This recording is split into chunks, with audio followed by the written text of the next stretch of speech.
identificados con Cristo.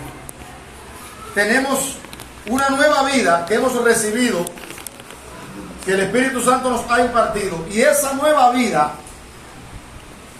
conlleva consigo una nueva actitud hacia Dios. No es posible ser cristiano nada más que viniendo a la iglesia. Es necesario que entendamos que ser cristiano, que para ser cristianos es imprescindible el arrepentimiento. ¿Qué cosa es arrepentimiento? Un cambio de mente que nos lleva a un cambio de conducta. El hijo pródigo para mí es uno de los mejores ejemplos de arrepentimiento. El hijo pródigo se sentía muy poseído de lo que él era y le dijo al padre: yo no quiero vivir más contigo, dame la parte que me toca, que me quiero ir. No soporto tu gobierno. Yo tengo derecho a disfrutar mi vida, ya yo soy un adulto. Bueno, no lo dice así la Biblia, pero imagino que cuando él quiso irse estaba pensando de esa manera. Porque si él hubiese pensado de otra manera, él se hubiese quedado en la casa del padre. Y el padre recogió la parte que le tocaba y se la dio, y él se fue. Y cuando se vio por allá de cabeza, que ya lo abandonaron todos los amigos, se le acabó todo lo que tenía, dice que él deseaba saciarse de las algarrobas que le echaba a los cerdos, ni siquiera eso. Y allá comenzó a razonar. Dijo: ¿cuánta gente en la casa de mi padre está mejor que yo? Voy a regresar a donde está mi padre. ¿Qué fue lo primero que sucedió en él? Un cambio en su manera de pensar. Yo voy a regresar a la casa de mi padre y le voy a decir: ya no soy digno de ser llamado tu hijo. Hazme como uno de tus jornaleros. Y fue un cambio de mente que lo llevó a un cambio en la práctica.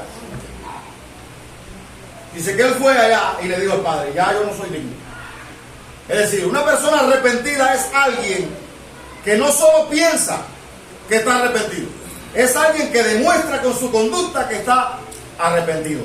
Y vimos en Colosenses 3, los versículos 5 al 17, vimos que el cristiano, en el auténtico cristiano hay un cambio de prioridades. Si es verdad que ha resucitado con Cristo, pues él prioriza la cosa de arriba. Si es verdad que ha resucitado con Cristo, esa persona va a dejar un grupo de cosas en las que antes se deleitaba, pero que ahora entiende que lo que hacen es hacerle daño, y él automáticamente la saca de su agenda. Hoy vamos a ver cómo debe ser la vida del cristiano en su vida social. Y para ello el apóstol Pablo menciona 3 áreas. Él menciona la vida en el hogar, los versículos 18 al 21. Y en la vida en el hogar, de la vida en el hogar, él habla de cómo debe ser la relación en el matrimonio y cómo debe ser la crianza, cómo debe ser la relación de los padres con los hijos y de los hijos con los padres. Así que ahí tenemos 2 asuntos por atender de la vida en el hogar. Y también habla de la vida laboral. ¿Y qué dice Pablo? ¿Cómo debe ser la vida del cristiano? La vida de una persona que ha decidido seguir a Dios. ¿Cuál debe ser la conducta de esa persona en el hogar? Vamos a comenzar por ahí, porque por ahí es que comienza el apóstol Pablo. ¿Cuál debe ser la conducta del cristiano en el hogar? Bueno, él comienza hablándole a la mujer. Y el domingo pasado eso nos trajo aquí tremendo debate. Casadas, estad sujetas a vuestros maridos como conviene en el Señor. Y yo decía el domingo pasado que aquí no le dice al hombre que sujete a la mujer. No dice al hombre que someta, que subyugue, que sea él quien ejerce acción sobre la mujer. Más bien debe ser la mujer la que asuma una actitud de sujeción al hombre. Hombre, Dios no lo ha llamado a usted como hombre a someter por la fuerza a la mujer. Se sobreentiende que si su esposa es cristiana y quiere obedecer a Dios, ella se va a sujetar. Eso es lo que enseña la Biblia. No le dice al hombre, y recuerdo que Jovel nos sacó la risa el domingo pasado, no dice que la coja por el cuello, ni por el pelo, Jovel. No nos dice a nosotros que somos los que tenemos que someterla porque ella no trabaja y como no tiene una fuente de ingreso, entonces nosotros vamos a coger el dinero como una manera de manipularla para que ella haga lo que nosotros queremos. No, deben hacer de ella en una actitud de obediencia a Dios. Deben hacer de ella, me voy a sujetar porque Dios lo manda.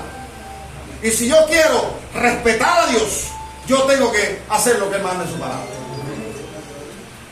Por favor, los teléfonos me lo ponen en modo silencio, o por lo menos en vibrador. Debemos crear esa cultura también entre nosotros. Estamos hablando la palabra de Dios. Ahorita me marcaron ahí y a mí se me había pasado poner el mío en silencio. Yo puse el mío en silencio. Tenemos que crear esa cultura. Cuando Dios habla, todo el mundo escucha. Nada debe interrumpir este tiempo. Entonces, perdón para la persona que le sonó el teléfono, no sé quién es, pero sí, es necesario que entendamos. Una de las cosas que forma la cultura cristiana es eso. Cuando Dios está hablando, todo el mundo escucha. Entonces,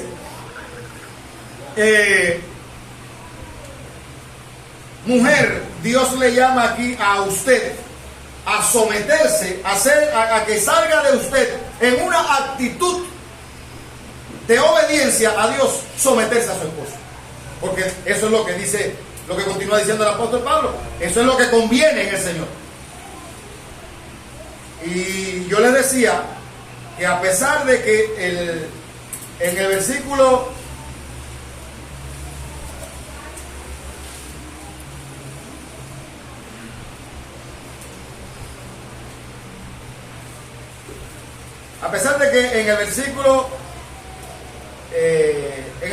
en versículos anteriores dice que todos somos iguales. Versículo 10 y 11. Revestido del nuevo, el cual conforme a la imagen del que lo creó, se va renovando hasta el conocimiento pleno, donde no hay griego ni judío, circuncisión ni incircuncisión, bárbaro ni escita, siervo ni libre, sino que Cristo es el todo y en todos.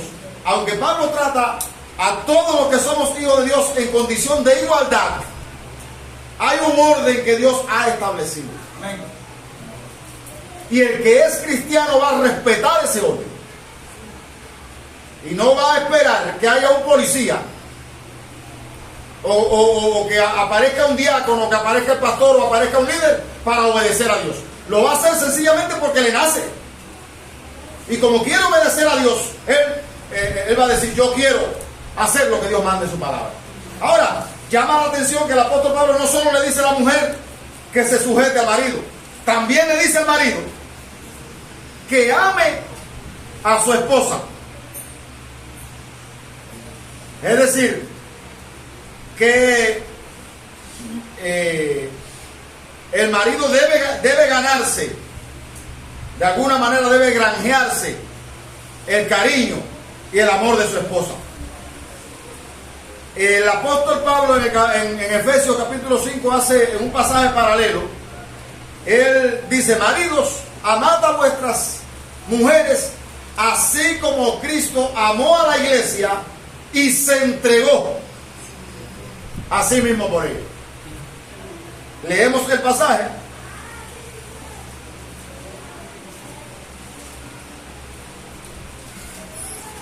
Hace unas hojas, 4 hojas atrás, al menos en mi Biblia, Efesios 5, 23 dice, 5:24. Así que como la iglesia está sujeta a Cristo, así también las casadas estén sujetas a sus maridos en todo. Al marido le dice, maridos, amad a vuestras mujeres, así como Cristo amó a la iglesia y se entregó a sí mismo por ella. para santificarla, habiéndola purificado en el lavamiento del agua por la palabra, a fin de presentarse a sí mismo una iglesia gloriosa que no tuviese mancha ni arruga. Así también los maridos deben amar a sus mujeres como a su mismo cuerpo. Así que la actitud del hombre hacia su mujer debe ser amarla con un amor sacrificial. El hombre debe estar, un hombre cristiano debe estar dispuesto a dar hasta su propia vida por su esposa. Y yo decía que no es posible que una mujer vea a un hombre que esté dispuesto a arriesgarlo todo por ella, que ella se quede indiferente.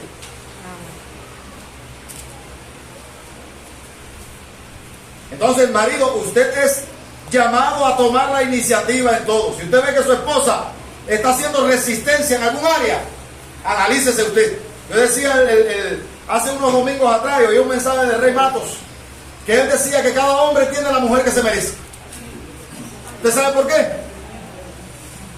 Según él, porque la mujer no es un producto terminado. La mujer es alguien que va cogiendo forma, o que el hombre le va dando forma en la medida de la actitud que él asume para con ella. Si hay un hombre que se sacrifica por la esposa y es capaz de proveerle todo lo que ella necesita, esa mujer se va a derretir con el hombre que tiene al lado. Ahora, si el hombre no se preocupa ni por el color del pelo que tiene su esposa, por saber si la ropa interior que tiene la tiene en condiciones, y le da lo mismo una cosa que otra, ¿qué actitud usted cree que puede asumir esa esposa hacia su hombre? Entonces, cuando el apóstol Pablo habla aquí del papel del hombre, maridos, amad a vuestras mujeres así como Cristo amó a la iglesia y se entregó a sí mismo por ella. Mujer, usted tampoco ha sido llamada a coger a su hombre por el cuello. Al hombre debe nacerle, porque a Cristo nadie lo cogió por el cuello para medir a salvarnos. Lady, Cristo vino y lo hizo espontáneamente. Él dijo: yo pongo mi vida y yo la vuelvo a tomar, nadie me la quita. No hace falta ningún agente externo que esté monitoreándome a mí para decirme lo que yo tengo que hacer con mi esposa. Yo tengo que estar al tanto de la necesidad de mi esposa. ¿No es eso lo que Cristo hace con la iglesia? Hombre, le pregunto, ¿y está usted al tanto de las necesidades de su esposa? No de su hogar. ¿Está al tanto de las necesidades de su esposa? Elías.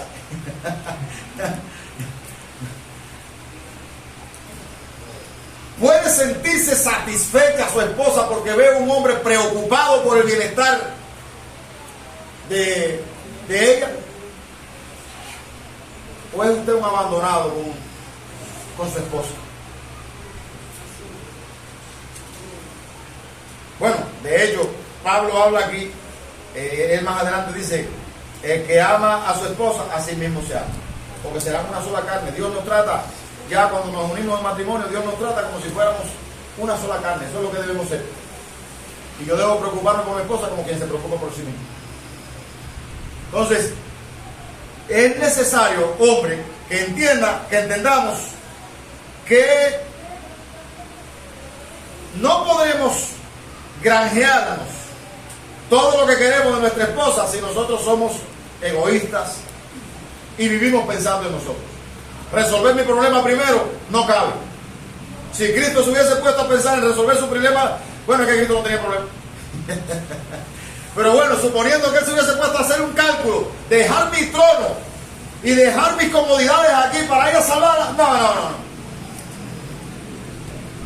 Entonces, mi querido hermano, analiza, valora cómo está tu relación con tu esposa. Tu nivel de sacrificio por tu esposa, analízalo a ver cómo está. Dice: maridos, amad a vuestras mujeres, y hay una palabra o una frase explicativa. Después de eso hay una coma ahí: y no seáis ásperos con ella. Es decir, la mujer, si le diéramos la palabra a las mujeres que están aquí, Pedro dice que son vasos más frágiles. A la mujer le encanta la ternura, la delicadeza, la amabilidad. Nosotros los hombres somos más bruscos, más ásperos. Debemos, para no ser ásperos con ella, ¿qué tenemos que hacer? Recuerdo que el Libre para Amar se le dio tratamiento. Una de las cosas buenas, excelentes que tiene el Ministerio Libre para Amar es eso. Se le dio tratamiento a eso, la diferencia de los temperamentos. Y cómo lograr bajar de nuestra condición o subir a la otra persona, porque hay quien tiene la autoestima baja o el temperamento no le alcanza como para llegar, y el hombre es como el complemento para ayudar a la mujer a salir adelante. Entonces, el no ser áspero con ella implica tratar de alcanzar o de lograr lo que queremos de nuestras esposas de la mejor manera, bajándonos de nuestro pedestal y poniéndonos, entendiendo la condición de nuestras esposas. Si hay una cosa que daña al hombre, es la mujer rebelde. Pero si hay una cosa que daña a la mujer, es la falta de amabilidad. Te maltrata. Amén, amén, amén. No es posible que usted pueda tener una noche de gloria si se ha pasado un día maltratando a su esposo. Entonces, es necesario que entendamos, y yo sé que esto es difícil, humanamente hablando esto es difícil, pero si yo quiero ser un buen cristiano, yo voy a hacer lo posible por complacer a mi Señor. Y ahorita vamos a ver, hay un principio que se aplica, el texto para memorizar. ¿Alguien me recuerda el texto para memorizar?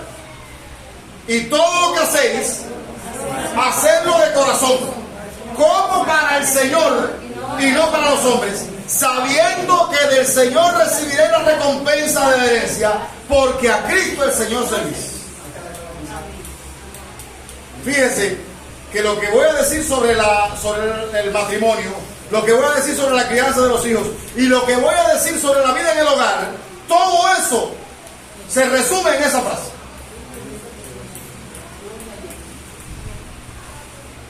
Entonces, ¿qué más dice el apóstol Pablo? Bueno, yo sé que esto merece un tiempo más prolongado, porque Satanás está empeñado en arruinar la vida de la familia. Y la iglesia es la contrapartida. Así que esto merece tiempo y tratamiento. Pero bueno, como yo quiero abarcar los deberes sociales de la nueva vida, no me voy a detener ahí. Vamos a dejarle a Libre para Amar para que ellos continúen llevando a cabo ese ministerio tan precioso. Ahora, ¿qué dice respecto a otra área de la vida del hogar? Otra faceta de la vida del hogar. Hay una faceta que es la vida del matrimonio. Hay otra faceta que es la vida de la crianza de los hijos. En el hogar también se da la faceta de la crianza de los hijos. ¿Cómo debemos criar a nuestros hijos?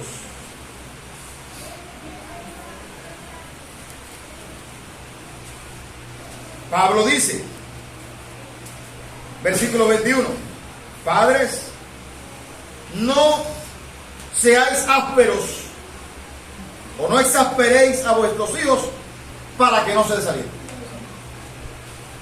Y ese exasperar, estaba tomando una nota, dice, también se traduce no provocar a ira. La connotación de esta palabra es abstenerse de irritar o revolver. Hay padres que son tan incisivos. Primero, Dios nos manda a criar a nuestros hijos en disciplina y amonestación del Señor. Eso es lo primero que quiero aclarar. Nosotros como padres tenemos la potestad dada por Dios de educar a nuestros hijos, de enseñarlos en la disciplina y amonestación del Señor. Es decir, nos toca enseñarlos. Hay un proverbio que dice que la necedad está ligada al corazón del muchacho, mas la vara de la corrección lo hará apartarse de ella. Hay que corregir al muchacho. Uno de los trastornos que tiene la sociedad moderna es que ya hoy en día no se puede corregir. Cuando usted habla de disciplina, la gente ve el tema la palabra disciplina la gente la ve como un fantasma, como algo malo. Sin embargo, la Biblia ve la disciplina. Dice, el padre que ama a su hijo disciplina.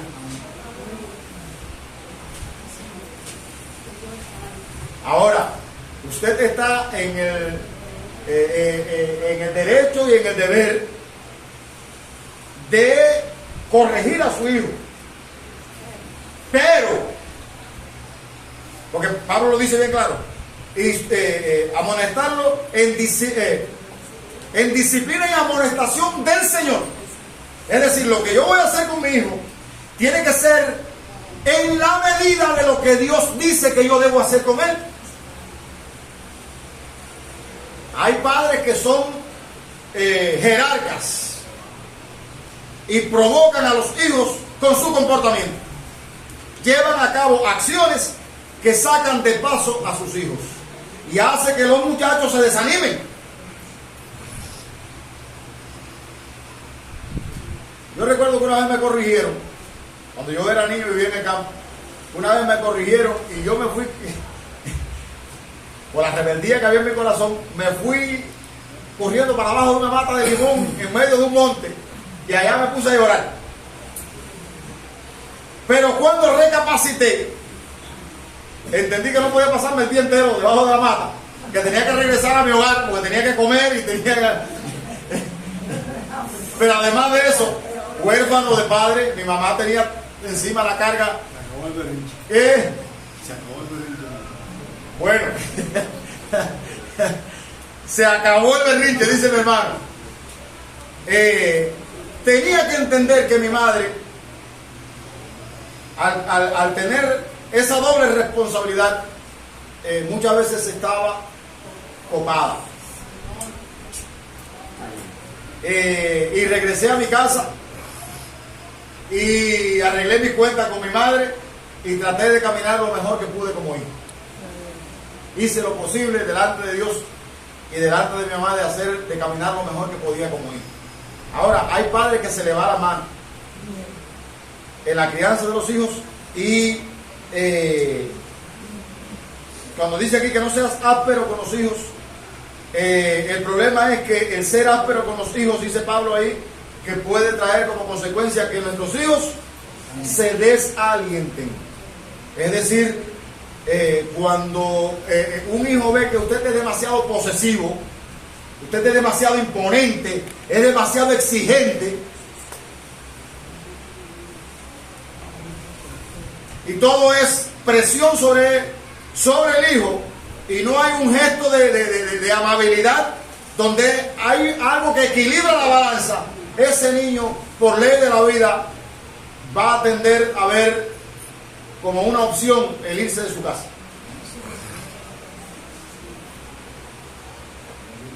Si se va, que sea por la rebeldía de su corazón y no porque nosotros nos hemos excedido en el trato que le damos a nuestros hijos.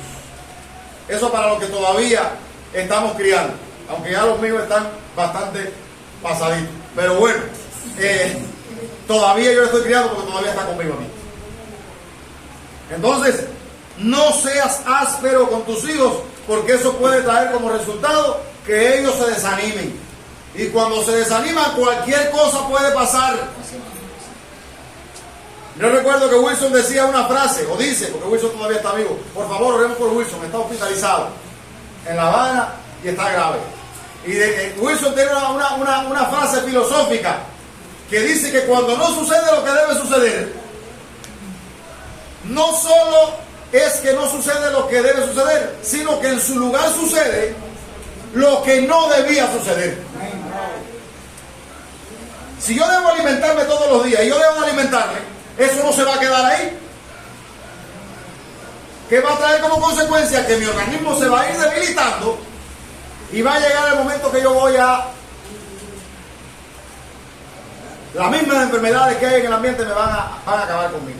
Entonces la vida es dinámica. Cuando no sucede lo que debe suceder, en su lugar sucede lo que no debía suceder. Eso se aplica a la vida espiritual, eso se aplica al cuidado que yo debo tener con mi esposa, eso se aplica a la vida laboral. En todas las áreas se aplica ese principio. Entonces, sea cuidadoso cómo usted se conduce con su hijo. Y por último, Pablo pasa, bueno, antes de ello, me perdona que me salté un texto y nadie me lo dijo, versículo 20, hijos, obedeced a vuestros padres en todo, porque eso es lo que a Dios le agrada. Es decir, la Amareli todavía está ahí cerca de sus padres. Y ya la Amareli tiene sus hijos. Pero, y bueno, en alguna medida la Amareli debe oír a sus padres. Ahora, esto es algo que en nuestro contexto ocurre, que no debiera ocurrir. Realmente lo que debiera ocurrir es, como dice la Biblia, dejará el hombre a su padre y a su madre para unirse a su mujer. Es decir, debieran irse y hacer su vida en otro entorno. Ahora, a los hijos que están aquí, bueno, creo que ya todos los que estamos aquí estamos criados, pero por si acaso hubiera alguno que todavía estaba bajo la tutela de su padre, hijos, obedeced a vuestros padres en todo, porque esto es lo que agrada al Señor. Ahora, padre, en todo, ahí no debemos ser absolutos, porque cuando dice que lo criemos en disciplina y amonestación del Señor, está diciendo que esa obediencia en todo se limita a que cuando le exijamos a nuestros hijos que tienen que desobedecer a Dios, automáticamente nuestros hijos tienen que coger y parar y decir, no, papi, yo no voy a deshonrar a Dios. Ahora, en la vida laboral, ¿cómo debe ser nuestra conducta? Ya vimos la vida en el hogar, la relación del matrimonio, la relación con los hijos, la relación en el laboral. ¿Cómo debe ser nuestra relación laboral? ¿Cómo debe ser nuestra vida en el trabajo? Y Pablo aquí está hablándole a los siervos que en ese entonces se practicaba la esclavitud. Y cuando Pablo está hablando ahí de siervos, está hablando de personas que no se gobernaban. Eran esclavos que debían obedecer a sus amos. Y bueno, y cuando una persona pasaba a ser cristiana, ¿qué pasaba ahí? ¿Continuaba siendo esclavo? Bueno, Filemón era uno de los miembros de la iglesia de Colosas. Y Filemón parece Onésimo.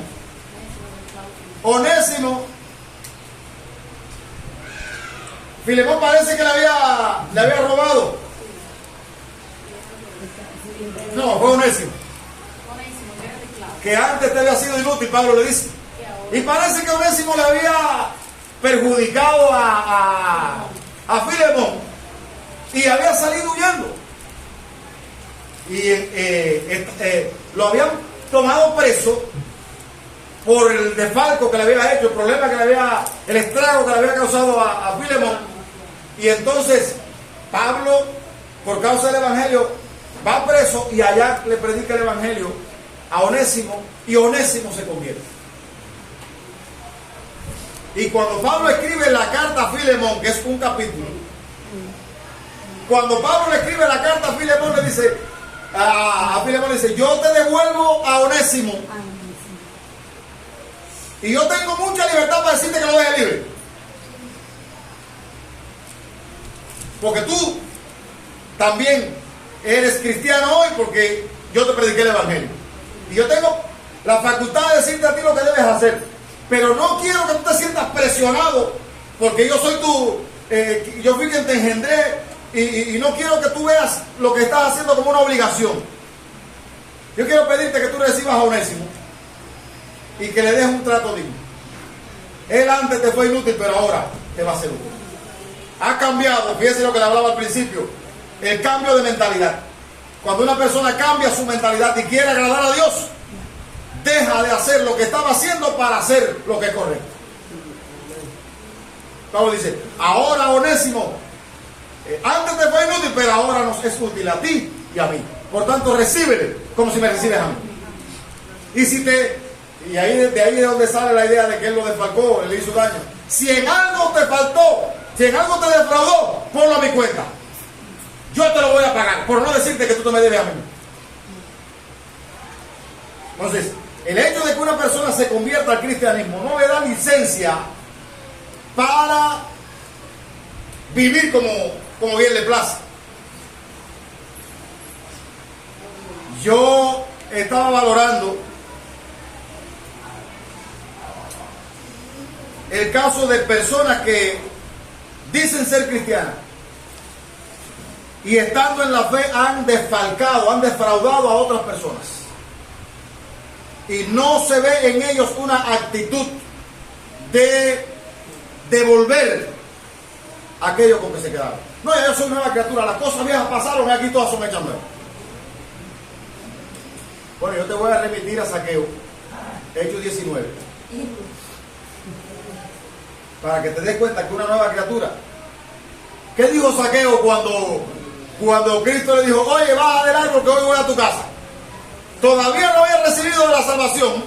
Y cuando Cristo entra a su casa, ¿sabe lo que dice Zaqueo? Bueno, Zaqueo era jefe de los publicanos, jefe de los inspectores. Y era rico.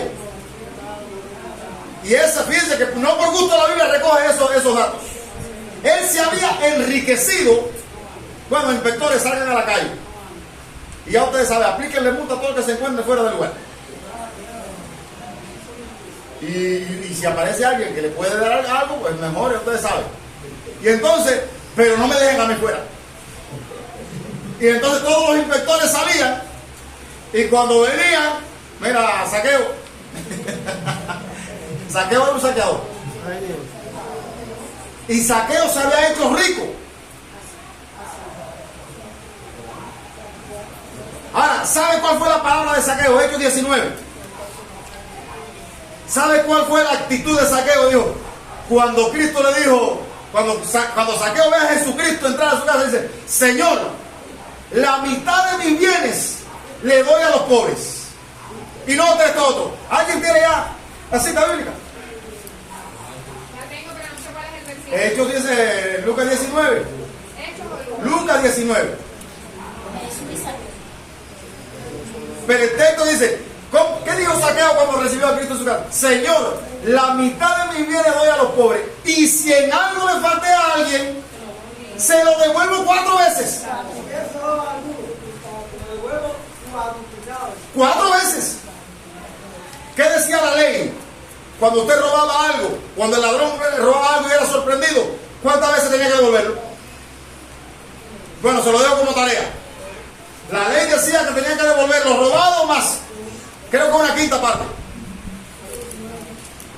Mire Zaqueo.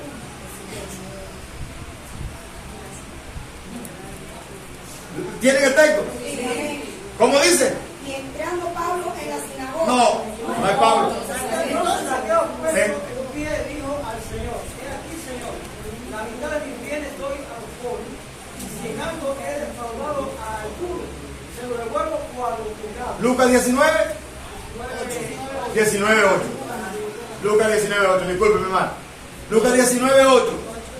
La mitad de mis bienes doy a los pobres, y si le falté a alguien en algo, 4 veces. ¿Cómo es posible que haya cristianos que tengan ese muerto detrás y no haya en ellos una intención de indemnizar a la persona que se le hizo daño? Peor todavía, ¿cómo es posible que hay personas cristianas pidiendo prestado y no devuelven? Usted sabe, yo tengo un texto bíblico que para mí, desde que yo lo descubrí, me hizo mucho bien. El impío pide prestado y no paga. Es el impío, no el cristiano. El impío pide prestado y no paga más. El justo tiene misericordia y da.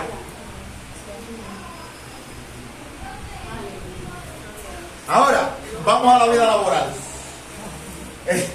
Gloria a Dios. Yo sé que esto es un tema fuerte, pero yo no estoy aquí para cultivar el ego de nadie. Yo estoy aquí para anunciar la palabra de Dios. No es posible ser un buen cristiano teniendo muertos enterrados. Yo conozco personas que dicen que son cristianos, hasta apóstoles, entre comillas, que tienen una cantidad de muertos detrás, que le andan buscando para arrancarle la cabeza, por la cantidad de deuda que han dejado. Y andan predicando por ahí con su... Bueno, nuestra relación con nuestros jefes. Vamos a hablar ahora de la MIPYME o de la MEPRIME y de la MEPRIME, de la MIPYME y de los centros laborales con el Estado, de los jefes suyos. ¿Cómo usted se va a relacionar con esa gente? La Biblia dice que usted debe recibir un salario justo, un salario digno. Pero bueno, no vamos a hablar del salario digno, vamos a hablar hoy de la relación trabajador-jefe. Siervos, obedeced en todo, y ese en todo no da margen a que... Yo tengo un pariente cercano que él es muy protector, y entonces en su centro de trabajo él tiene un contenido de trabajo, pero el jefe lo manda a hacer una actividad accesoria porque el contenido de trabajo que tenía en ese momento no había los recursos para llevar a cabo el trabajo. Yo necesito que usted coja el machete y vaya a chapear el área verde. No, ese no es mi contenido de trabajo. Analiza bien, no es tu contenido de trabajo, pero no tienes trabajo en estos momentos y se te está pidiendo que hagas algo productivo porque no puedes tener tu jornada laboral. No, yo no lo voy a hacer. ¿Sabe qué pasó? Se etiquetó y al poco tiempo, a ver, eso sucede aquí, en otros lugares donde el jefe le paga a usted por producir. Si usted dice que no, se fue. Es que no tiene ni que decir que no, nada más que tiene que hacer una mueca y dice, bueno, usted fue contratado aquí para que trabajara, no para que viniera a jugar. Como a alguien que conozco que cuando hizo el intento de volver al trabajo recibió un mensaje que le dijeron, por favor, no venga a trabajar, está despedido. Entonces, siervos, trabajador, obedeced en todo a vuestros amos terrenales. Y note que a esto somos dados todos, porque el pecado ha producido en nosotros una deformación tal que cuando viene el jefe somos bueyes trabajando, pero cuando el jefe se va, ahora dice, ¿cómo dice el apóstol Pablo? No sirviendo al ojo como los que quieren agradar a los hombres. Y ese no sirviendo al ojo que está diciendo, no cuando él esté presente y te está mirando. Debes hacerlo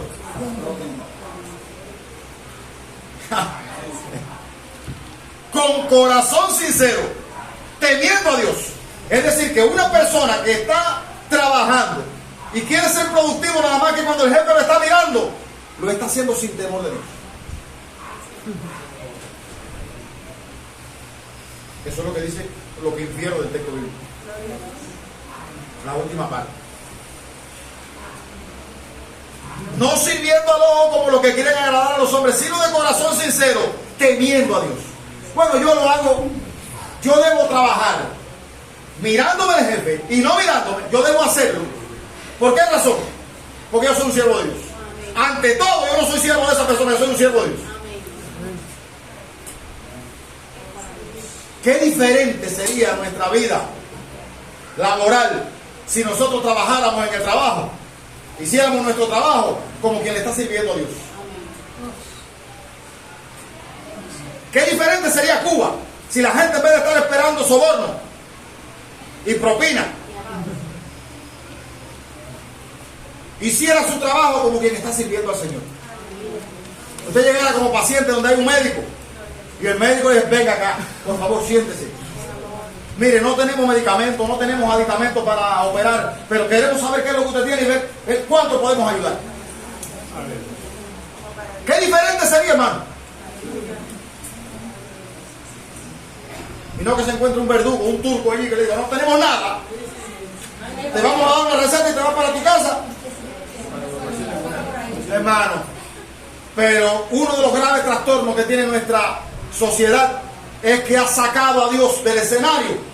Y por supuesto, a sacar a Dios del escenario, ¿qué le queda al ser humano? Yo solo puedo conducirme, yo solo puedo respetarlo a usted y respetar lo suyo cuando yo miro a Dios. Y yo solo puedo ser productivo en mi trabajo cuando yo estoy haciendo las cosas como para agradar a Dios. Y cuando lo hago para agradar a Dios, el jefe puede irse para Asia, para China, que él sabe que dejó un hombre ahí que está sirviendo, que está haciendo su trabajo como quien le está sirviendo a Dios. Y no tiene que tener preocupación porque yo voy a hacer mi trabajo precisamente porque yo estoy haciéndolo como para Dios. Ahora, trabajamos así, hermano. O necesitamos un guardia detrás de nosotros para ser productivos.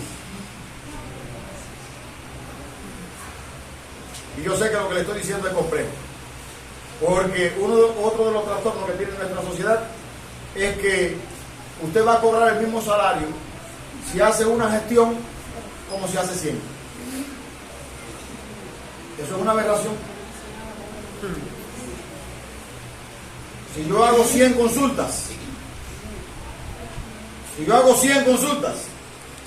no puedo cobrar el mismo salario que hace 100 consultas que el que hace una. No puede ser. Pero bueno, es algo que solo Dios puede cambiar en nuestro entorno. Ahora, nosotros debemos aprender a ver nuestro servicio. Y fíjense que él está hablando de los amos. En aquel entonces, que un esclavo se rebelara contra su amo, o que no hiciera lo que su amo le decía, implicaba el cepo. Lo que vieron a Liberato y a lo que vimos. ¿Se acuerdan de esa novela? Kiko y Liberato. Eso implicaba el cepo, a sol y azote y a pan y agua, hasta que te reivindicaras o te murieras ahí.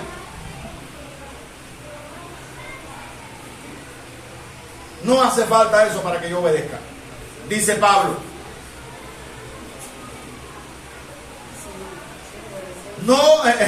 No sirviendo al ojo como los que quieren agradar a los hombres, sino con corazón sincero, temiendo a Dios. Y aquí hay un principio que se aplica ahora a las 3 áreas que hemos tratado. Y todo lo que hagáis, si voy a hacer un gesto de amor con mi esposa, a llevar a cabo uno de los 5 lenguajes del amor, o si voy a corregir a mi hija, o si voy a trabajar en mi trabajo, o lo que yo vaya a hacer, todo lo que hagáis, hacedlo. Fíjense que aparece la palabra corazón 2 veces en el texto. En el versículo anterior dice, sino con corazón sincero, y aquí dice, hacerlo de corazón. ¿Y qué cosa es hacerlo de corazón? Ahí hay una coma y una frase explicativa. ¿Qué cosa es hacer las cosas de corazón según el texto? Hacerlo como para el Señor y no para los hombres. Usted sabe que el pecado ha producido en nosotros esa inclinación a hacer las cosas para que me vean. Y cuando no se me da reconocimiento por lo que yo hago, me siento mal. Esa no es una buena actitud. Y muchas veces se va a sentir defraudado por estar esperando el reconocimiento de los hombres. Usted haga su trabajo lo mejor que puede, de la mejor manera, tomando en cuenta que usted está ofreciendo un servicio a Dios. Lo demás, ¿qué dice el texto? Sabiendo que, ¿qué cosa? Que del Señor recibiré la recompensa. Aleluya. Tú debes, ya solamente con esa motivación debes hacer todo lo que vas a hacer, debes hacerlo como para el Señor.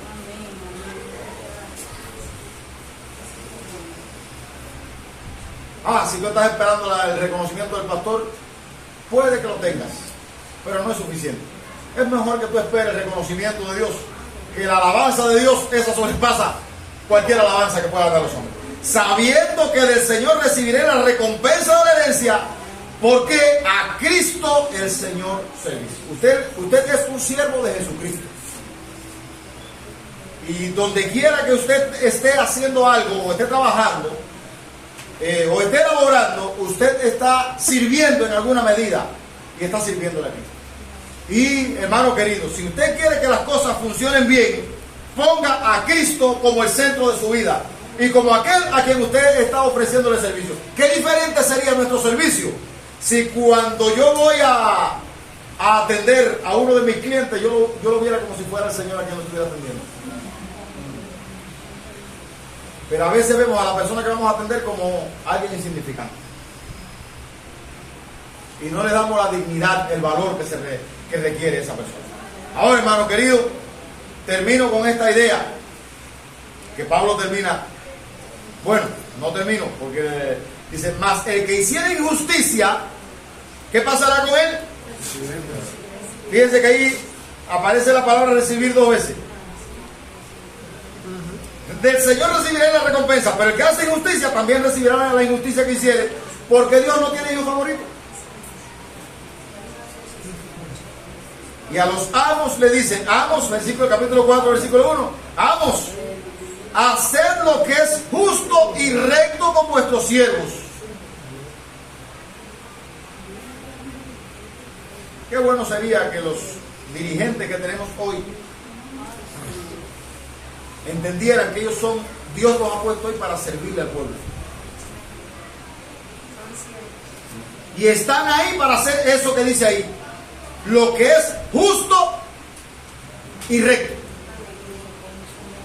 Hermano, qué diferente sería la vida en nuestra Cuba si las personas que nosotros tenemos que deben estar cuidando de nosotros hicieran lo que es justo y recto. Si se vieran como siervos de Dios y facilitadores de la vida de las personas que están bajo su cuidado. Hacer lo que es justo y recto con vuestros siervos, sabiendo que también vosotros tenéis un amo en los cielos. Es decir, no vayas a pensar que porque tú eres un empoderado, que tienes economía y que tienes a tu favor todos los poderes, ya con eso tú eres el ¿cómo se llama? El dueño de la orquesta. No. ¿Qué dice el texto? Tú también te debes. Hay alguien a quien tú te debes y tendrás que rendirle cuenta. Hacer lo que es justo y recto para con vuestros siervos, sabiendo que también nosotros tenéis un amo en los cielos. Es decir, a Dios lo mismo le importa Bill Gates, multimillonario, creo que es el que más dinero tiene en el mundo, que a una persona que ande como buzo por ahí por la calle buscando latica para vender, para poder sobrevivir. Dios no tiene hijo favorito. Para él lo mismo vale esa persona que está como buzo en la calle mendigando que el multimillonario que tiene todo el dinero que le sobra. Claro, cuando una persona entiende eso, a mí me maravilla, y ya con ello estoy terminando, el presidente de El Salvador, Nayib Bukele. Nayib Bukele dice que Dios lo puso allí para representar el bien de su pueblo. Y que a él no le interesa la opinión de los que están afuera, a él lo que le interesa es que su pueblo avance y tenga bienestar. Y él menciona a Dios y pone a Dios por delante. Cuán cristiano sea, eso le queda al Señor. Pero lo que sí veo es que ha hecho una gestión descomunal y ha traído un cambio a su país, que ya los salvadoreños están proponiéndose regresar a El Salvador a bendecir a su tierra. Necesitamos que Dios obre en nuestros corazones y que cambie en nosotros esa mentalidad materialista, esa mentalidad pecaminosa que hay en nosotros de hacer las cosas esperando que los hombres nos premien. Necesitamos poner por delante a Dios y entender que nosotros ante todo somos siervos de Cristo y que todo lo que hacemos este año, ¿usted recuerda el tema de este año? Viviendo para la gloria de Dios. ¿Cómo podemos vivir para la gloria de Dios? Entendiendo que todo lo que nosotros hacemos, entendiendo que tenemos un Señor y que en todo lo que hacemos debemos proponernos hacerlo como para Dios. Te pregunto, mi hermano, en tu trabajo, en el trato que tienes con tu gente, ¿tú estás viendo las cosas desde esta perspectiva o estás viendo tu centro de trabajo solo como un medio para ganarte tu economía? Para buscarte los frijoles que te hacen falta para vivir. ¿Tú te estás viendo como un siervo de Dios en el lugar donde estás? ¿O te estás viendo como alguien interesado en los beneficios que puedes adquirir de la gestión que estás haciendo? Dios nos llama hoy a que todo lo que hagamos, sea de palabra o de hecho, lo hagamos todo para la gloria de Dios, sabiendo que al final Él le va a dar el premio a cada persona. Yo les invito a orar. Amado Señor, te damos gracias en esta hora por la bendición de este precioso día y por el privilegio, Señor, de tener tu buen espíritu a nuestro favor, obrando en nuestro interior, dando testimonio a nuestras vidas y de tener tu palabra tan clara, tan precisa, tan orientadora. Nosotros reconocemos, Señor, nuestra humana debilidad y reconocemos nuestra inclinación al mal y reconocemos, Señor, que nos es imposible vivir la vida cristiana si no nos miramos en ti, Señor, y en lo que tú has hecho a nuestro favor. Yo quiero pedir, Señor, tu bendición para cada vida presente, pedirte perdón porque el pecado nos ha hecho tanto daño, Señor, que todo lo que hacemos, en todo lo que hacemos realmente no nos proponemos tu gloria. Nos proponemos, Señor, buscar el mayor bien posible para nosotros y el reconocimiento de la gente que está a nuestro alrededor. Perdónanos, Señor, porque ese mal lo ha producido el pecado en nosotros y necesitamos replantearnos el contenido de nuestra fe y la cosmovisión que estamos teniendo, Señor, de nuestro servicio cristiano. Permite que en esta mañana podamos salir de este lugar motivados, entendiendo, Señor, ante todo que hemos sido redimidos para ser tus siervos y para vivir para tu gloria. Y la mejor manera de hacerlo, Señor, es tomando en cuenta esto que enseña tu palabra, haciendo las cosas de corazón como para ti y no para los hombres. Bendice a tu pueblo, bendice a tu iglesia. Gracias por las vidas que hoy nos visitaron. Esperamos que en alguna medida tu palabra, Señor, ocupe un lugar en el corazón de todos los que estamos en este lugar y que en esta semana nos propongamos hacer enmiendas, rectificar nuestra conducta y que nuestro matrimonio mejore y que la crianza de nuestros hijos mejore, que nuestros hijos se sientan cómodos con la corrección, incluso cuando hubiera corrección, Señor, que se sientan cómodos, que sientan que lo que estamos haciendo por ellos es lo mejor y que incluso en nuestro trabajo podamos dar lo mejor de nosotros y no por el bien de la empresa, que podamos dar lo mejor de nosotros para tu gloria, en el nombre de Cristo Jesús. Amén. Muchas gracias, hermanos. Dios nos siga bendiciendo.